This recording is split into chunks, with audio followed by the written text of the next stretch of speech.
Bonjour à tous, c'est Vincent Pavanello, fondateur de la Maison des Mandataires. Bienvenue dans le deuxième épisode de Rencontre avec un dirigeant de réseau. Et je suis absolument ravi d'accueillir pour ce deuxième épisode, cette deuxième édition, Monsieur Brice Bonato, fondateur, cofondateur et maintenant directeur général du réseau Sextante. Salut Brice, comment ça va? Ça va bien Vincent, merci de me recevoir et de faire cet échange tous les deux aujourd'hui. Je suis ravi de t'avoir, ravi de te recevoir dans les locaux de la Maison des Mandataires, dans le 17e arrondissement de Paris, que tu découvres à cette occasion, même si on se connaît par ailleurs. Ils sont magnifiques d'ailleurs, bravo. Je te remercie, le compliment fait plaisir. Et l'idée, c'est que pendant cette demi-heure, peut-être un peu plus, on puisse discuter à la fois évidemment de Sextante, de ce réseau que tu as cofondé, qui se développe beaucoup et dont tu vas nous donner les spécificités, l'historique, l'actualité. On reviendra notamment sur la levée de fonds que tu as réalisée il y a quelques semaines et qui, j'imagine, te laisse autour de belles perspectives pour la suite. On parlera ensuite de ton parcours d'entrepreneur, parce que je pense que tu as mis beaucoup de toi dans Sextante et donc apprendre à te connaître, c'est apprendre à connaître le réseau. Et pour les futurs mandataires qui nous regardent, qui hésitent entre Sextante et un autre réseau, qui existe entre le métier de mandataire ou un autre métier, je pense que c'est utile de mieux te connaître. Et puis dans la troisième et dernière partie, j'aurai à cœur de connaître un peu ta vision de l'évolution du marché immobilier. On voit qu'on est dans une période où les choses évoluent un peu. Et puis, c'est quoi un agent immobilier dans 10 ans, dans 20 ans, d'après toi? C'est toutes ces questions que j'ai envie d'aborder avec toi, si tu en es d'accord. Ça me va tout à fait. Allons-y. Donc, Sextante, en quelques mots, la genèse, la création, où t'en es aujourd'hui. Je te laisse prendre la question par le bout qui te plaît le plus. Alors, Sextante, en quelques mots, on a un parcours qui est très atypique dans l'univers des réseaux de mandataires, dans la mesure où Sextante, c'est une structure qu'on a initialement créée à Londres avec Mathieu Cany, qui est mon associé, en 2005. Donc, on a eu une première vie avant la création du réseau Sextante France, qui était une structure on était des courtiers en immobilier. Donc, on était basé à Londres et on alimentait les agences immobilières françaises en clients internationaux. Ce qui explique aujourd'hui l'ADN très, très international de Sextante. En ce qui concerne le réseau en lui-même, Sextante France, il a été créé en 2013. On l'a lancé en 2013, donc ça fait une petite dizaine d'années. Donc c'est un des derniers et quand même parmi le top 15 qui a été créé. Exactement. Les autres sont plus anciens. Les autres sont un petit peu plus anciens. On était quand même parmi les pionniers, j'allais dire, quand même du modèle. C'est un réseau qui a une très grande dimension internationale. C'est la grande spécificité de Sextante originelle. C'est-à-dire qu'on a toujours su adresser pour nos conseillers. Et, la grande spécificité de Sextante, c'est qu'ils ont la capacité justement d'adresser à la fois une clientèle française et également internationale. De par notre assise historique, notamment en Angleterre, mais de manière générale sur la Belgique, sur la Hollande, sur les pays d'Europe de manière générale, et sur l'ensemble du monde, les États-Unis, les pays du Moyen-Orient, notamment pour Paris et le Sud. Et concrètement, s'il y a peut-être une transaction qui a été réalisée là depuis la rentrée ou qui était très internationale, c'est peut-être pour illustrer vraiment ce que ça veut dire chez Sextante, ce tropisme. On fait régulièrement j'ai pas un exemple en tête, on en fait très régulièrement. On vend beaucoup. Alors ça a été un petit peu moins le cas avec les années Covid, bien évidemment, mais les clients internationaux reviennent. Beaucoup d'Américains, notamment à Paris, ça c'est assez historique. Dans le Sud, c'est beaucoup plus international. Voilà. On a beaucoup de clientèle anglo-saxonne aussi, bien évidemment, c'est des gros acheteurs sur le marché français. Beaucoup en région, en Bretagne, en Normandie, en Dordogne, bien sûr. C'est des coins historiques sur lesquels il y a beaucoup d'acheteurs internationaux et où la marque Sextante est historiquement implantée. C'est un plus pour prendre un mandat sur un bien qui pourrait être acheté par un étranger, d'avoir la carte Sextante. Enfin, vous formez beaucoup, j'imagine, vos équipes. C'est un très gros plus pour nos conseillers et nos conseillères sur le secteur. Bien évidemment, quand ils arrivent avec la carte Sextante, c'est la garantie pour un vendeur sur des coins où il y a de la clientèle internationale historique. Je parlais de la Dordogne, mais ça peut être le Poitou, effectivement la Bretagne, la Normandie, mais même l'Île-de-France. De manière générale, la plupart des secteurs où il y a des acheteurs internationaux, c'est une garantie. Pour un vendeur d'avoir une assise internationale pour son bien, donc la possibilité de le vendre plus facilement qu'un réseau qui va s'adresser uniquement à une clientèle française. Bien sûr. Bon, on est parti très vite sur une des premières spécificités, sûrement la plus importante du réseau, l'aspect international. Si on termine juste le côté très descriptif, combien de personnes au siège, combien de mandataires aujourd'hui dans le réseau Sextante? Alors, on est une trentaine de personnes au siège et on est 300 mandataires au niveau national. Donc France métropolitaine plus Dom-Tom. Donc ça, c'est une grande spécificité aussi de Sextante, c'est qu'on a beaucoup de monde pour la taille de notre réseau. Pour nous, ça amène sur une des autres spécificités du réseau, qui est l'approche qualitative. C'est quelque chose qui est également dans l'ADN de la structure. On a toujours rejeté un petit peu le côté quantitatif qui peut quelquefois exister dans les réseaux, le fait d'intégrer beaucoup de monde sans peut-être s'intéresser vraiment à leur parcours ou à leur capacité à réussir, notamment pour les reconversions professionnelles. Le métier de conseiller en immobilier, c'est un vrai métier qui demande un vrai accompagnement, une vraie formation.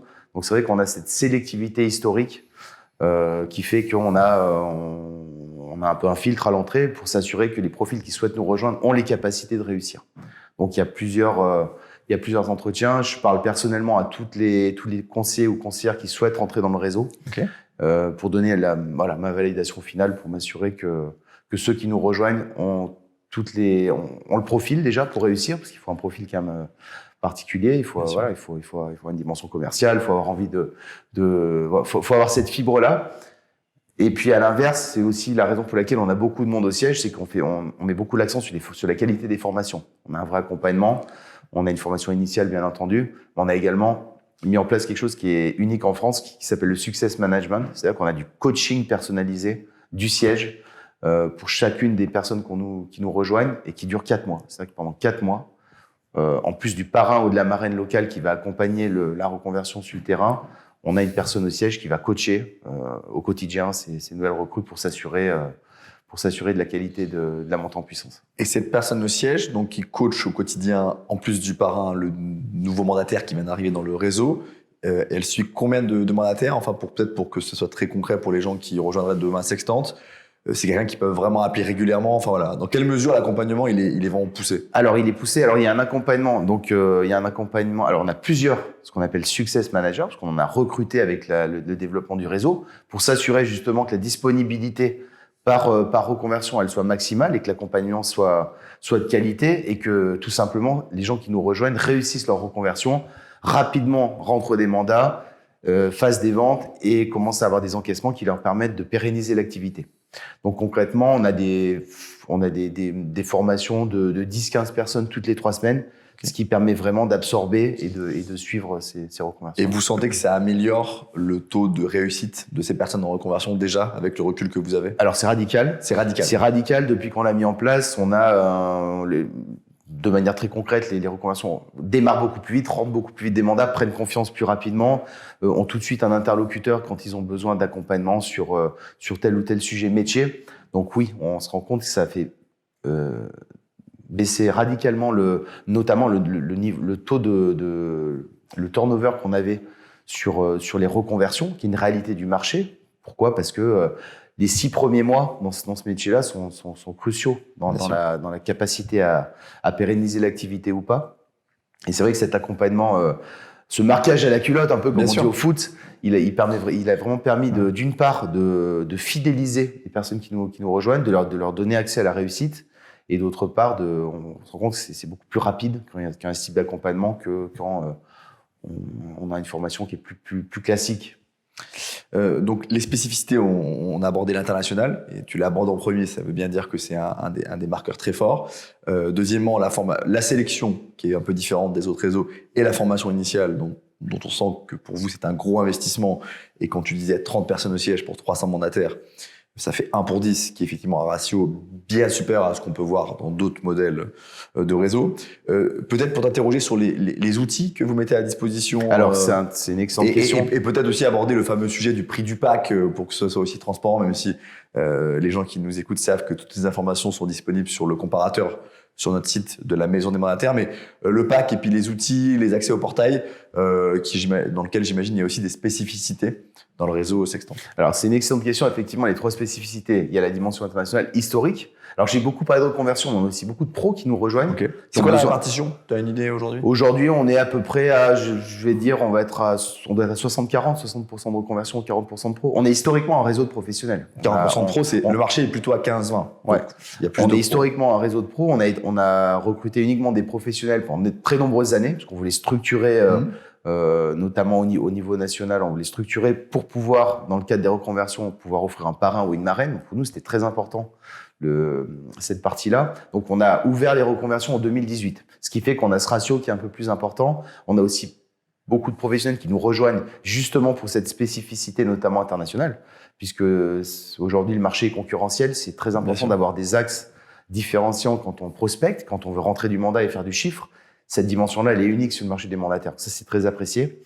Pour les reconversions, effectivement, c'est la deuxième spécificité, c'est la qualité des formations, mais également pour les pros, parce qu'on fait de la formation continue. Ouais, j'imagine. Et pour en revenir à ce que tu disais, les outils, c'est un vrai sujet aujourd'hui.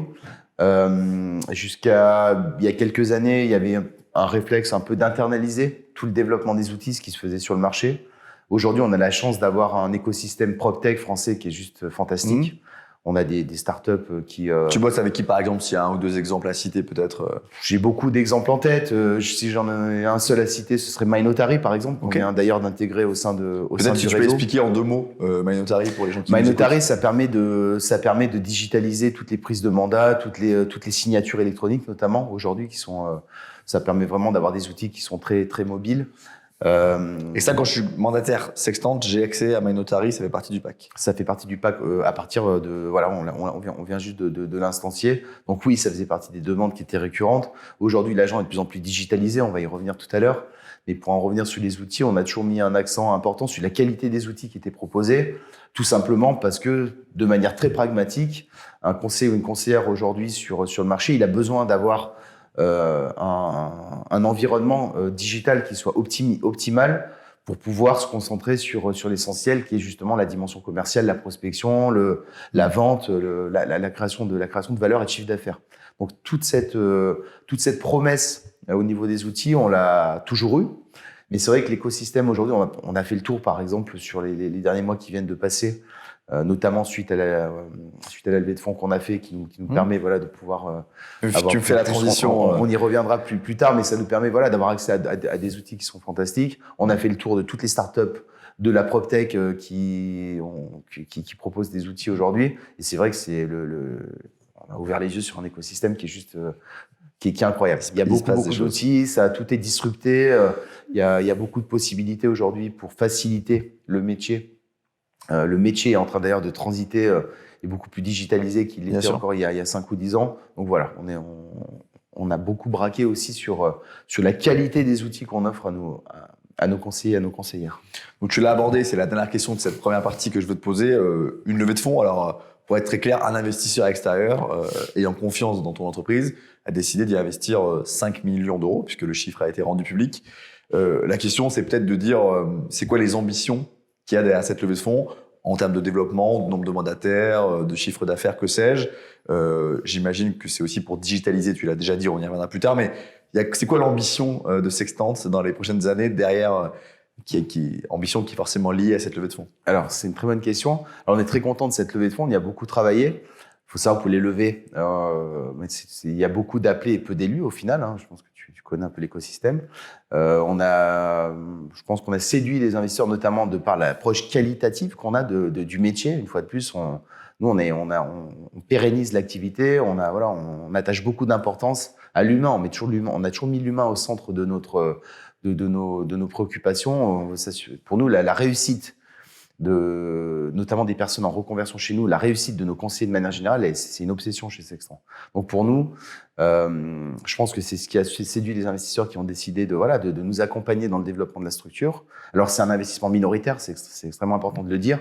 On reste indépendant, ça nous donne des moyens supplémentaires pour accélérer justement le développement de la société, le développement de Sextant, là où on va aller. L'objectif, c'est déjà ces moyens financiers nous permettent d'une part de renforcer la dimension internationale, qui est la spécificité de Sextant, donc notamment par l'assise qu'on a notamment sur les sites, sur les magazines internationaux, renforcer la dimension internationale de Sextant, la visibilité des biens de nos conseillers, de nos conseillères à l'international, ça c'est un premier point. Le deuxième point, c'est évidemment de renforcer tout l'écosystème des outils digitaux qu'on propose à nos mandataires, ce qui est aujourd'hui juste indispensable, parce que le marché est très compétitif et il faut avoir les meilleurs outils pour pouvoir bosser et travailler de manière très efficace. Voilà les deux axes principaux.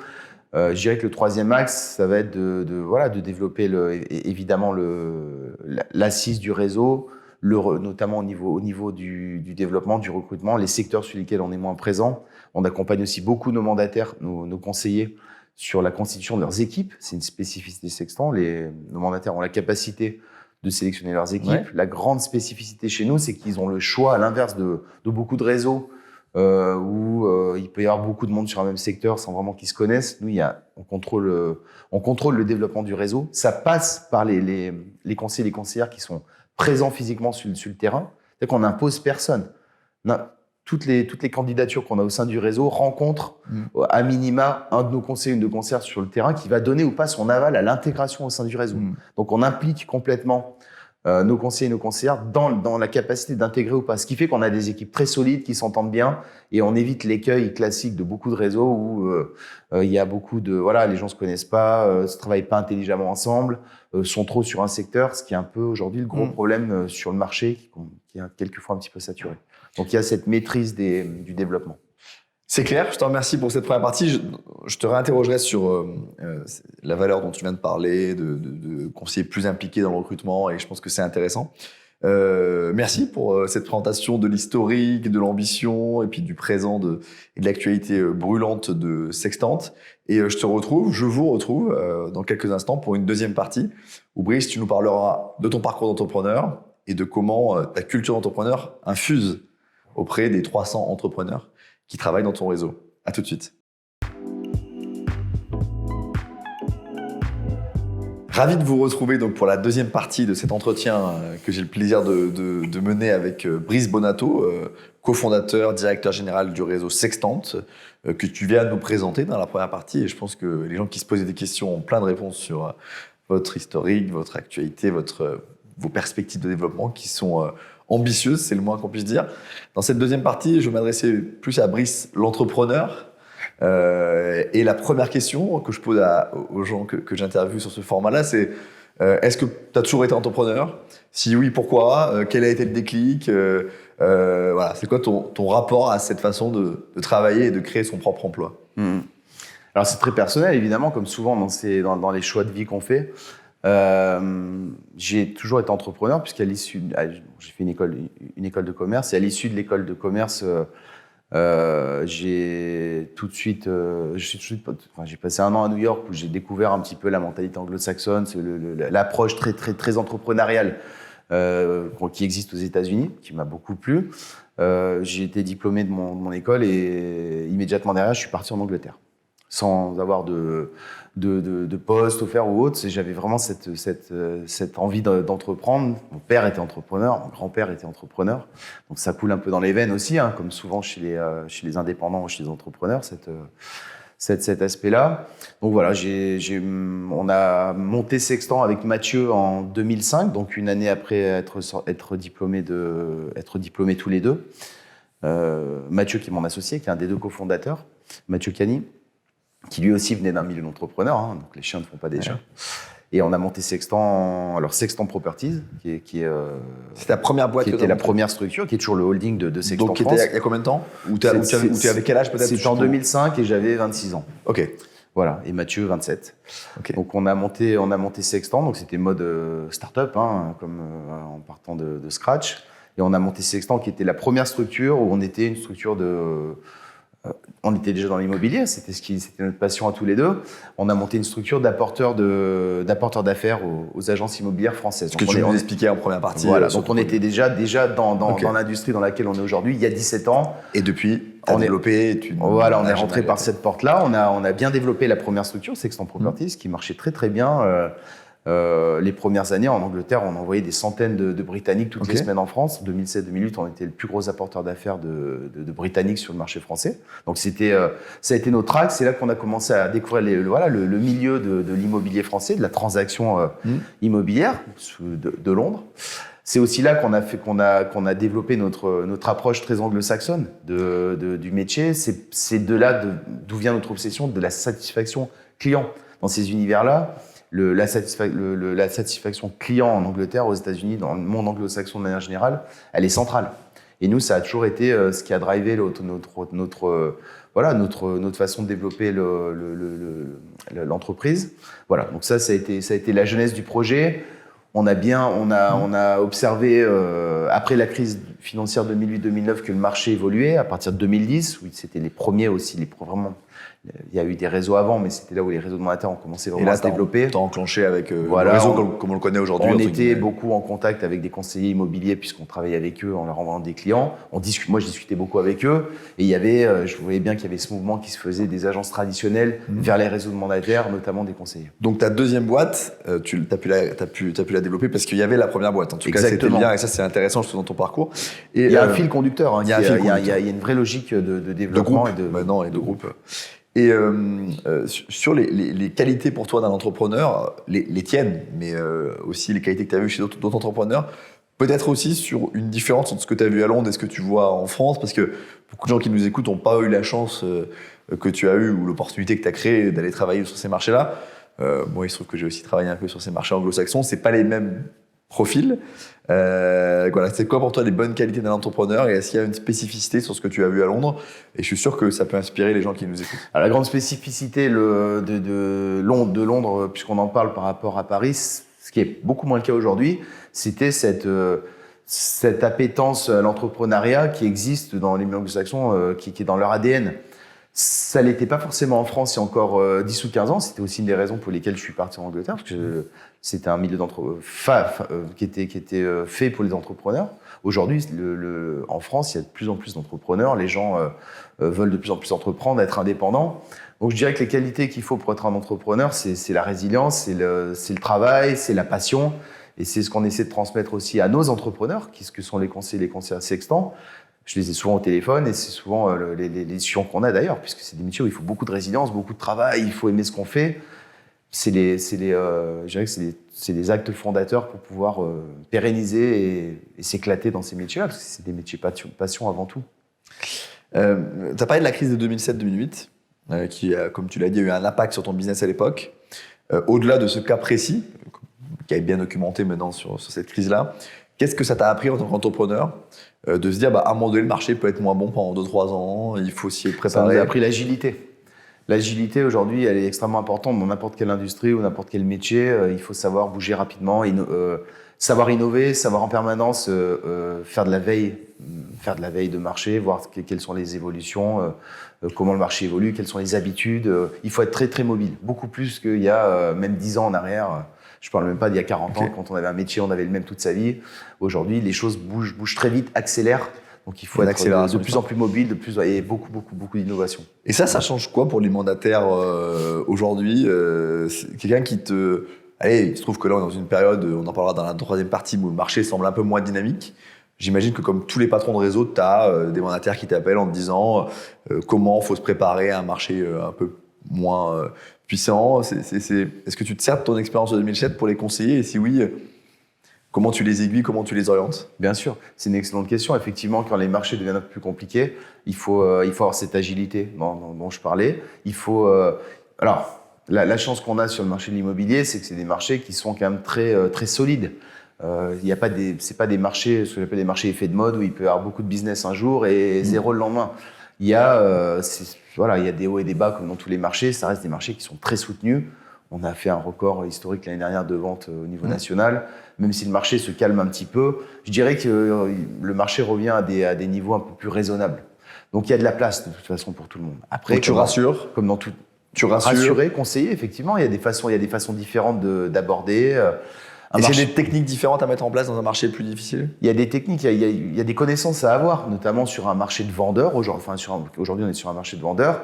Quand le marché se resserre, il faut être beaucoup plus incisif, par exemple, avec des vendeurs. Il faut être capable de leur faire entendre raison sur l'évolution du marché, sur l'importance de baisser un prix quand le marché se resserre pour pouvoir avoir la capacité de vendre ou pas. Donc, je dirais que le plus important, c'est la qualité de la formation dans ces moments-là pour faciliter l'agilité de nos conseillers. Et s'adapter en permanence.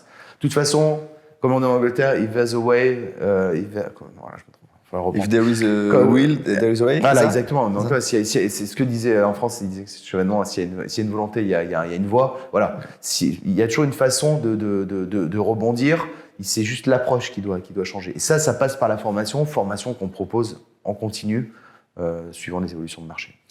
Ok, c'est clair sur ces valeurs d'entrepreneur qui sont les tiennes. Si je pose un peu la question, peut-être une des plus difficiles de cet entretien, c'est tu te vois où dans 5 ans, dans 10 ans? Et derrière toi, évidemment, toi et le réseau, sur cette question, pour toi, un entrepreneur accompli, ce sera d'avoir développé le réseau, d'avoir parmi 300, donc demain peut-être 600, 700 mandataires, d'en avoir un certain nombre qui ont vraiment réussi leur reconversion. C'est quoi pour toi les critères de réussite, les objectifs que tu donnes à titre très personnel de dirigeant, d'entrepreneur pour les années qui viennent? Je dirais que ça va être renforcer la philosophie qu'on a depuis le début chez Sextant, qui est vraiment la fidélisation. C'est-à-dire que nous, on a une approche, une fois de plus, très humaine de nos conseillers. On a beaucoup d'historiques qui sont là depuis très longtemps, qui sont heureux chez nous. Vraiment, c'est de pérenniser l'activité, d'avoir un turnover qui est quasi inexistant, ce qui est pour nous un gage de qualité, un gage de réussite. Que les gens qui sont chez nous, ils restent, ils soient bien. Donc ça passe par continuer à former, à offrir des plans de carrière, ce qu'on est en train de structurer en ce moment au sein de Sextant, c'est-à-dire donner la capacité à ceux qui sont chez nous d'évoluer au fil de leur carrière. Ça passe par il y a une première phase d'apprentissage du métier, mais ça passe derrière par la capacité à développer ses équipes, à les animer. C'est des sources de revenus aussi qui sont complémentaires. On a d'autres axes de développement et on y reviendra, mais nous, on a aussi une activité d'investissement historique à travers le coin du LMNP. Donc, on vend de l'investissement locatif. Le marché est en train de s'orienter de plus en plus vers l'investissement locatif. Donc, former nos agents à ces nouvelles méthodes. Il y a des très grosses synergies qui existent au sein du réseau, justement, entre le locatif et le traditionnel. Donc, vraiment, avancer dans ce sens-là, équiper nos agents pour en faire des vrais, agents multifonctionnels. Donc, si je résume, la croissance des années à venir, c'est à la fois plus de conseillers, tu as parlé du maillage territorial, mais c'est aussi et surtout des conseillers qui produisent plus, qui produisent mieux, qui sont mieux épanouis, qui sont plus épanouis, qui ont la capacité de développer leurs équipes. C'est la vision. Voilà, ça c'est la vision. On reste dans notre logique historique. On n'a jamais eu une approche qualitative. Pour nous, c'est pas le nombre qui fait la qualité. Ce qui fait la qualité, c'est les gens, c'est les conseillers, les conseillères qui composent le réseau. C'est sur eux qu'on s'appuie, notamment pour le recrutement. Beaucoup aujourd'hui, on a un système de MLM qui est très élaboré, qui permet justement à nos conseillers de développer leurs équipes en main dans la main avec le siège. Donc on constitue vraiment. Il y a des gros échanges sur la constitution des équipes. On fait vraiment ça. Je dirais de manière plutôt intelligente par rapport à beaucoup d'autres structures qui multiplient sans vraiment gérer cette dimension-là. La gestion du développement d'un réseau, c'est clé. Et pour nous, c'est vraiment la vision qu'on se donne sur les années à venir. On en parlera dans la troisième partie sur l'agent immobilier de demain. La dernière question qui appelle une réponse très courte de cette deuxième partie sur Brice l'entrepreneur. Est-ce qu'il y a un entrepreneur français, étranger, vivant ou décédé qui t'inspire et où tu te dis j'aimerais mettre un peu de ça dans Sextant et dans mon parcours entrepreneurial? S'il y avait quelqu'un à citer et en une phrase de nous expliquer pourquoi. Si j'avais quelqu'un à citer, j'irais mon père, parce qu'il m'a inspiré. Si j'avais une personne, ce serait lui ou mon grand-père, parce que c'est eux qui m'ont instillé cette... Il était dans l'immobilier ou pas du tout? C'était dans le bâtiment, mais c'est assez connexe. Okay. Mais non, des entrepreneurs, je m'en inspire tous les jours. On a des entrepreneurs formidables en France, notamment. On a un écosystème d'entrepreneurs qui est juste magique, qui se développe depuis maintenant une bonne dizaine d'années. Il y a des profils fantastiques. Je m'en inspire tous les jours. Je pioche, je regarde, j'apprends, je m'inspire. J'essaie de reproduire les bonnes recettes qu'on peut voir ailleurs, comme tout bon cuisinier. Parce qu'il y a un entrepreneur, c'est un bon cuisinier. On copie un peu, ouais. On essaie de faire les meilleures choses, mais voilà, oui, je pense qu'il y a beaucoup de... j'ai pas une personne en tête en particulier, mais j'essaie de m'inspirer des bonnes pratiques.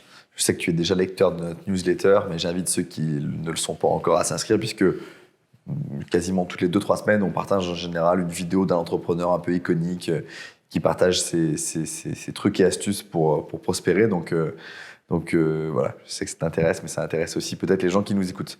Merci Brice pour ce moment peut-être un peu plus intime, en tout cas plus centré sur ton parcours et comment t'infuses ta culture au sein du réseau. Et donc je te donne rendez-vous pour la troisième et dernière partie de cet entretien, où on discutera de l'évolution du marché immobilier et ta vision du métier d'agent immobilier dans les années à venir. Très bien. À tout de suite.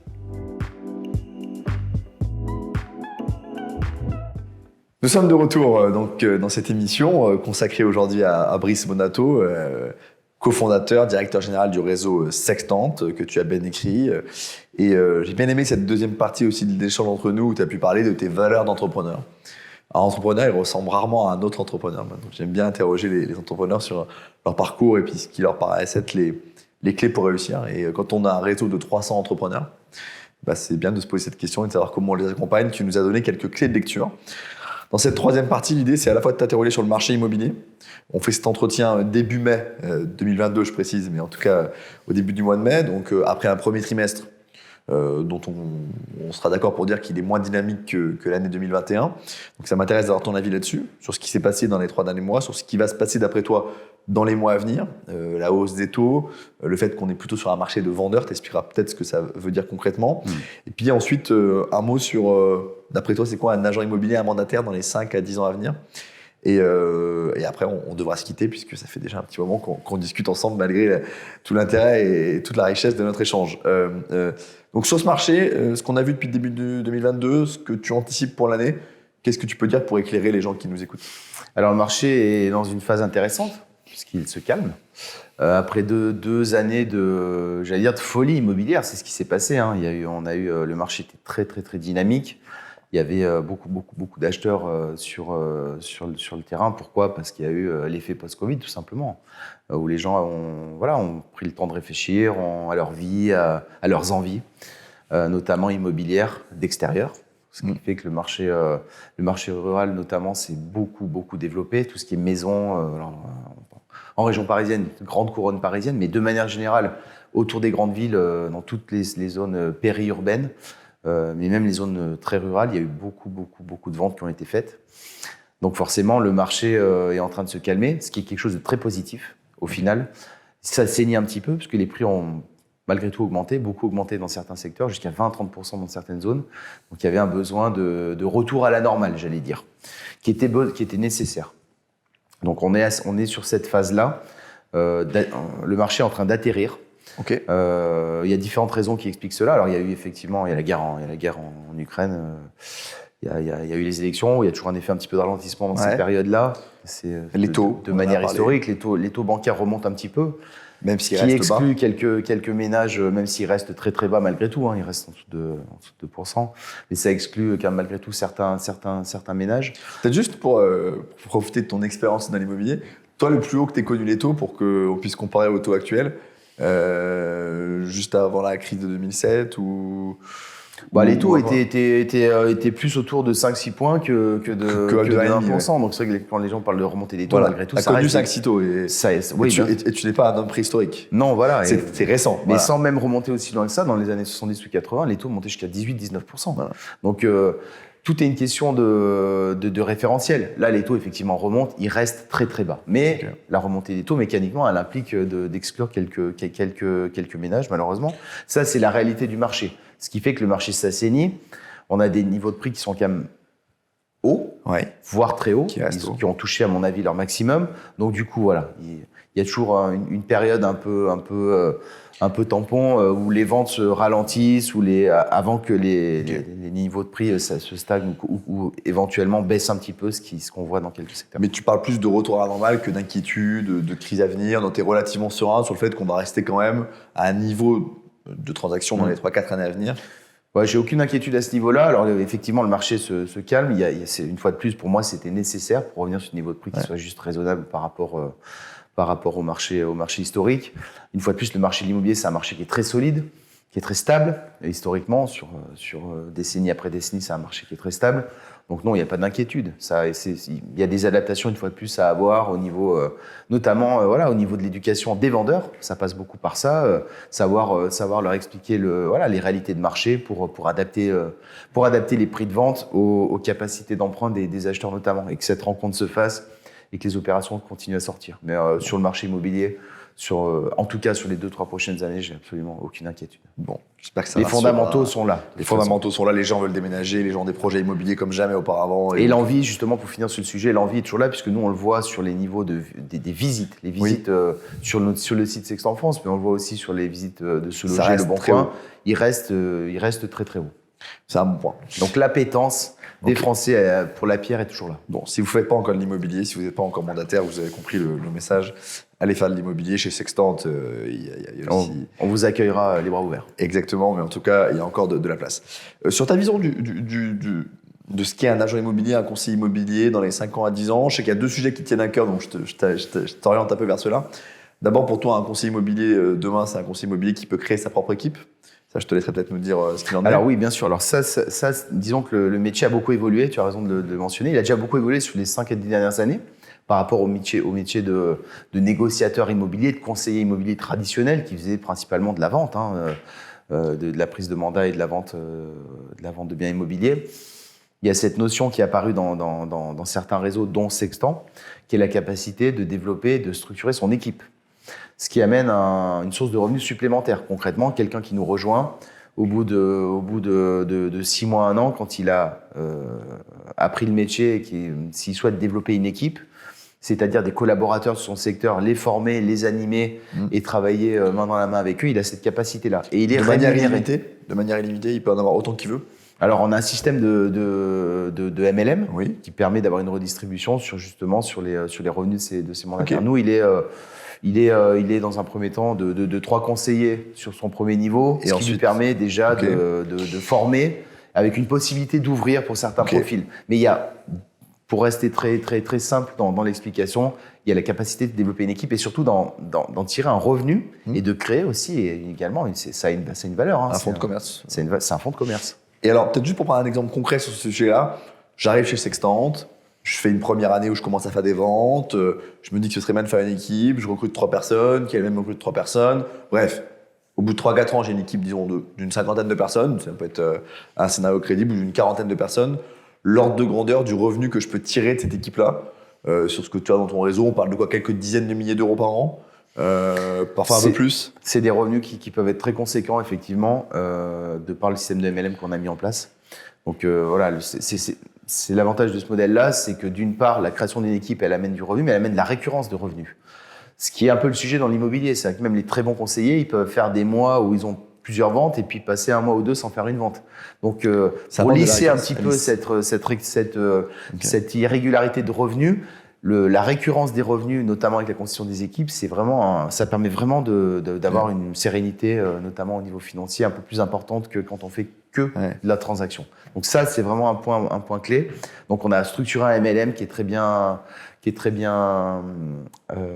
très apprécié.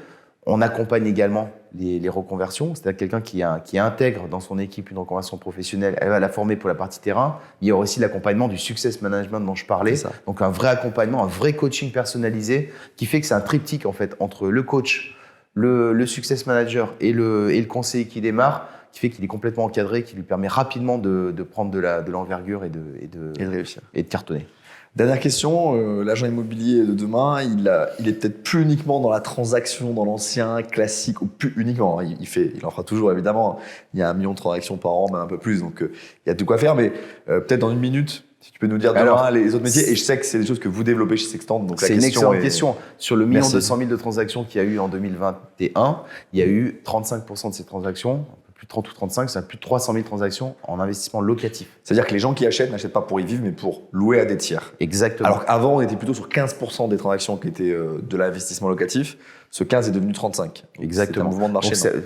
C'est une réalité de marché. Cette part de marché se développe de plus en plus. L'avantage qu'on a chez Sextant, c'est que nous, historiquement, on vend de l'investissement locatif. Ça fait partie de l'ADN de la structure. On a un pôle qui s'appelle le coin du LMNP, qui est spécialisé sur l'investissement locatif.